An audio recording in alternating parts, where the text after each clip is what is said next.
오늘의 말씀은 로마서 6장 12절로 15절의 말씀. 제가 가진 성경 신약 247페이지에 기록되어져 있습니다. 로마서 6장 12절로 15절의 말씀. 제가 봉독하겠습니다.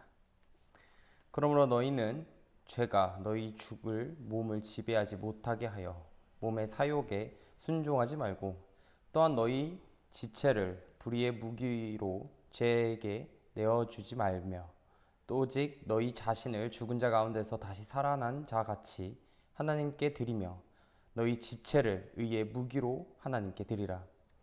죄가 너희를 주장하지 못하리니 이는 너희가 법 아래에 있지 아니하고 은혜 아래에 있음이라. 그런즉 어찌하리요? 우리가 법 아래에 있지 아니하고 은혜 아래에 있으니 죄를 지으리요? 그럴 수 없느니라. 아멘.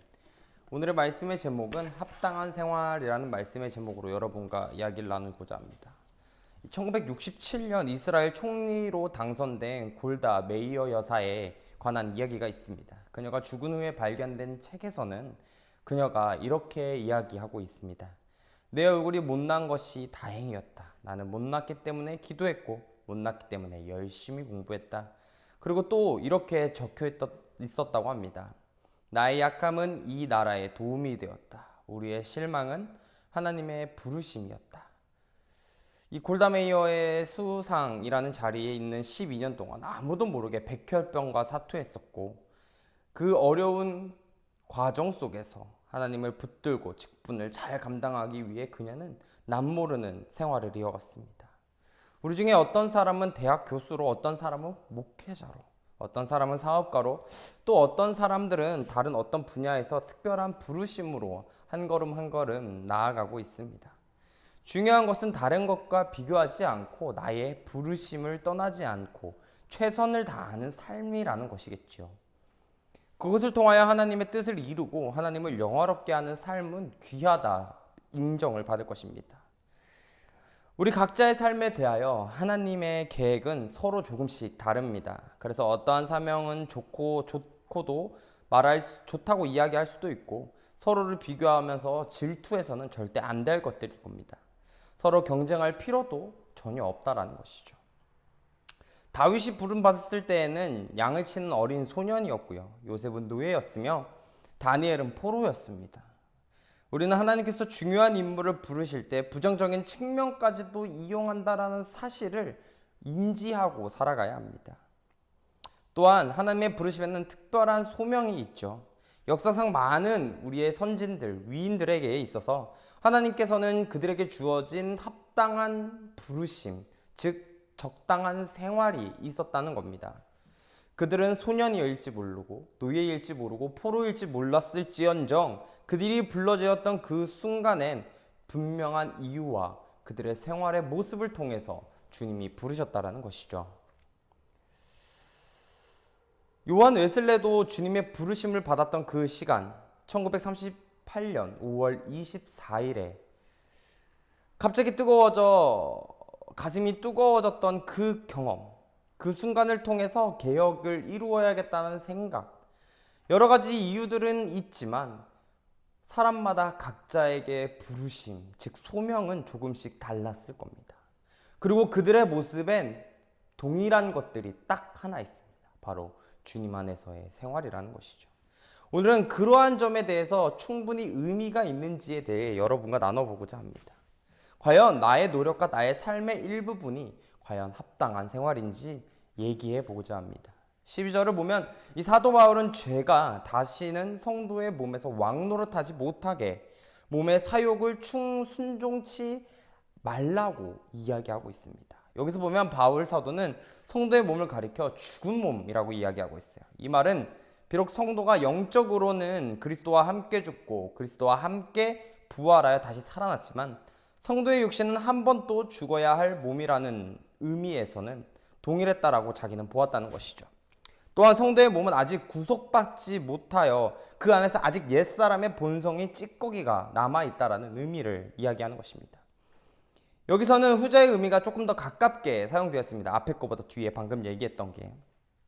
실로 구속받지 못한 우리의 몸은 아직도 죄의 이 약한 몸입니다.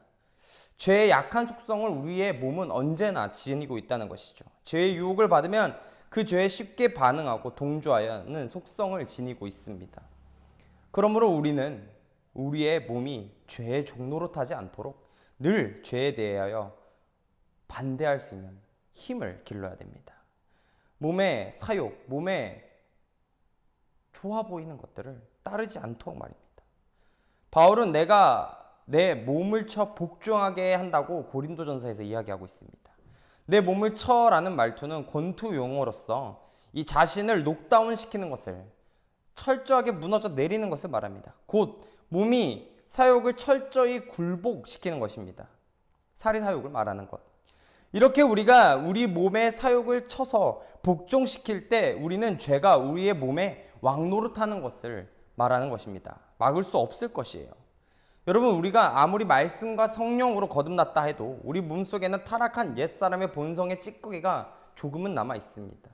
그래서 늘 죄의 미혹을 받고 살죠. 죄의 유혹을 이겨내기가 참 어렵습니다. 그것은 우리가 살아가는 현실에서 어쩔 수 없는 것들이겠죠. 우리 성도들은 최대의 난해한 부분들이 아마 많은 부분들이 이런 것일 겁니다. 그러나 죄가 아무리 미혹을 해도 우리가 거듭난 영혼의 거룩한 능력으로 우리의 몸의 욕심을 쳐 복종하면서 우리의 몸이 죄의 종노릇되는 것을 막아야만 할 겁니다. 이에 대하여 어거스틴은 이렇게 이야기해요. 줄에 묶인 사람은 새가 자기 머리에 앉은 것을 막을 수 없지만 새가 자기 머리에다 둥지를 트는 것은 막을 수가 있다라고 말입니다.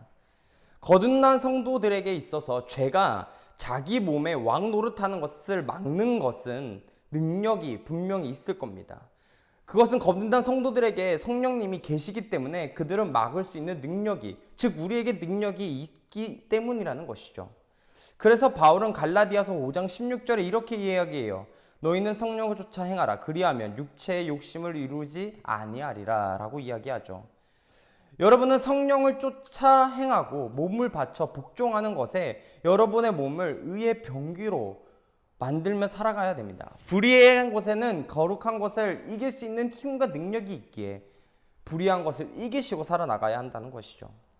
13절은 자기의 몸을 하나님께 의의 병기로 드리라는 교훈이 있죠.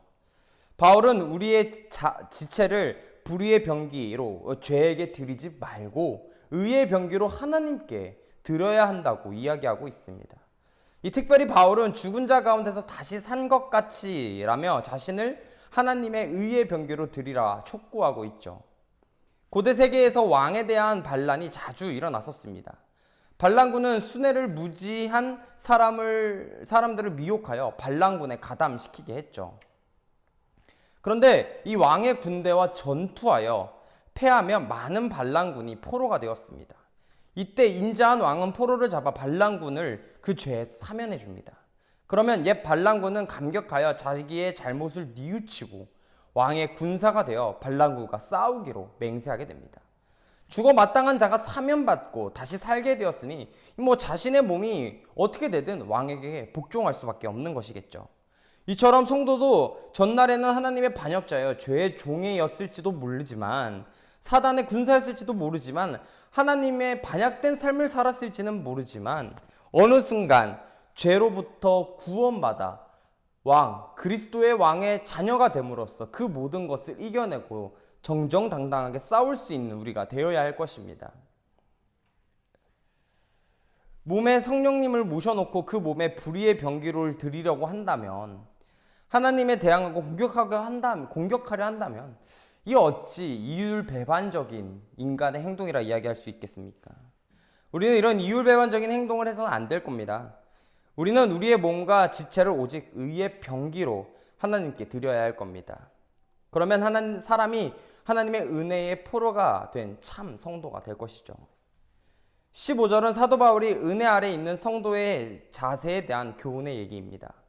바울 사도는 먼저 성도가 정죄와 심판의 법 아래에 있지 않고 은혜 아래 있으니 죄를 범하여도 되는가라고 묻고 있습니다.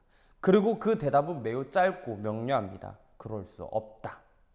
여기서 그럴 수 없느니라 라고 번역된 헬라어는 메케노이드라는 아주 강력한 부정을 뜻하는 단어입니다. 그래서 어떤 성경에서 어떤 부분에서는 하나님이 금하신다라고 번역되기도 하며 또 다른 부분에서는 결코 그렇지 않다라고 번역되기도 합니다. 성도가 하나님의 은혜 아래 거하는 존재라는 것, 그렇다고 해서 죄를 범하는 생활을 한다는 것은 결단코 성도의 생활이 아니라는 것입니다. 그런 사람은 결코 이 성도라 부를 수 없다라는 것이죠. 바울은 14절에서 너희가 법 아래 있지 아니하고 은혜 아래 있다라고 하였습니다. 그런데 이 말은 자칫 사람들에게 그리스도를 믿음으로 의롭게 되어 은혜 아래 있는 자는 이제부터 율법에 따라 정죄를 당하지 않으므로 죄를 범하여도 괜찮다라는 오해를 품게 만듭니다. 그래서 바울은 그러한 오해의 여지를 없애기 위해 오늘의 말씀처럼 아주 단호하게 성도는 죄를 지을 수 없다라고 이야기하는 것입니다. 오늘 말씀에도 제가 이야기하는 거 보면 성도들은 죄 짓는 게 당연해. 그런데 우리는 구원받을 수 있어. 성령의 은혜에 힘입었으니까 라고 느껴질 수 있겠지만 오늘 바울이 결론 내는 것처럼 우리도 어떠한 죄 안에서 동일하게 죄를 짓고 살 수 없다는 겁니다. 하나님께서 그리스도의 속죄를 믿는 사람의 모든 죄를 용서하신다라는 말은 맞는 말일 겁니다.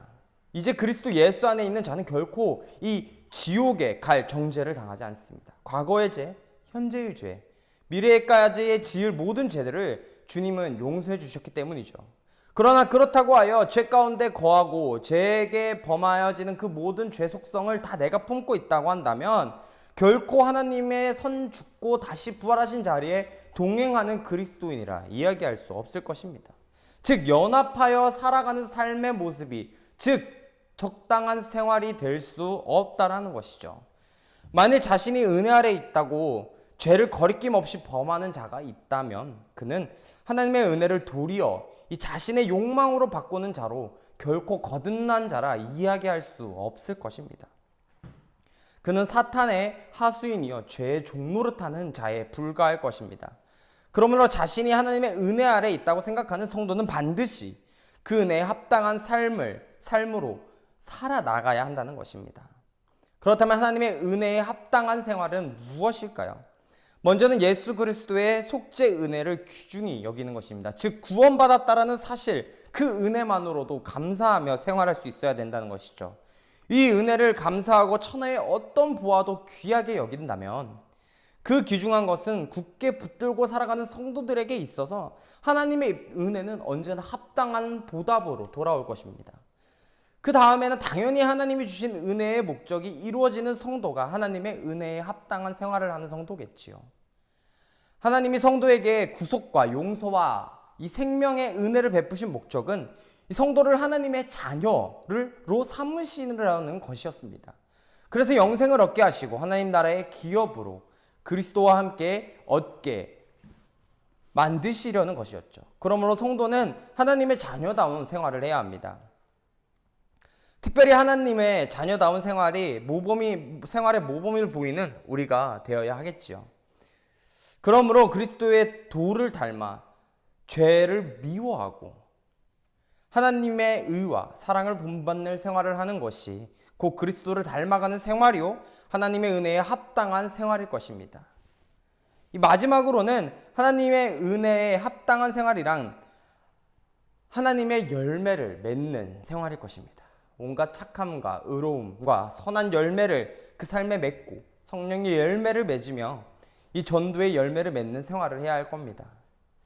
이렇게 하나님의 구속의 은혜를 귀히 여기고 그리스도를 닮으려 애쓰려 노력하는 자들에게 있어서 주님은 더욱더 크신 상급, 즉 하늘의 구원과 하늘나라의 굽이 마련되어져 있는 축복을 언제나 우리에게 주실 것입니다. 합당한 생활이 힘드십니까? 무엇 하나 나의 의도대로 흘러가는 것이 없어 보이고 원하는 대로 되지 않아 합당한 생활이 나에게는 조금 거리가 먼 일처럼 오늘의 말씀이 느껴지시는 분이 있으십니까? 그렇다면은 그런 분들은 더욱더 자신의 자리에서 합당한 생활을 하려 노력하는 자들이 되어야 할 것입니다. 주님은 두렛돈을 드렸던 그 여인의 간절한 전 재산을 더욱 의미 있게 받으셨던 것처럼 이루어질 수 없는 상황에서 주님께 합당한 예배를 드리는 자는 충분히 주님의 상급이 기다리고 있을 것입니다. 그러므로 한 주간 살아가시면서 더욱 합당한 생활, 예배가 될 수 있도록 자신을 가다듬고 더 다 가다듬는 여러분이 되시기를 간절히 바라겠습니다.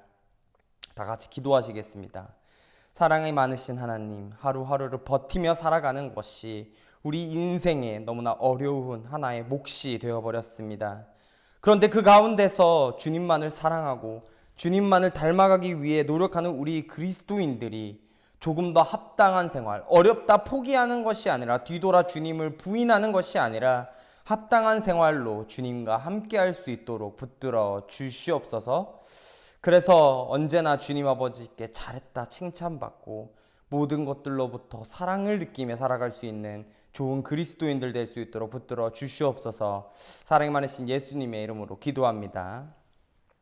이제는 우리를 죄악 가운데서 구원하신 예수 그리스도의 크신 은혜와 하나님 아버지의 극진하신 사랑과 성령님의 내주감화 감동 역사 교토 충만하심이 오늘 예배를 드리고자 이 예배에 모인 모든 성도들 머리 위에 이제로부터 영원토록 함께하기를 축원하옵나이다. 아멘.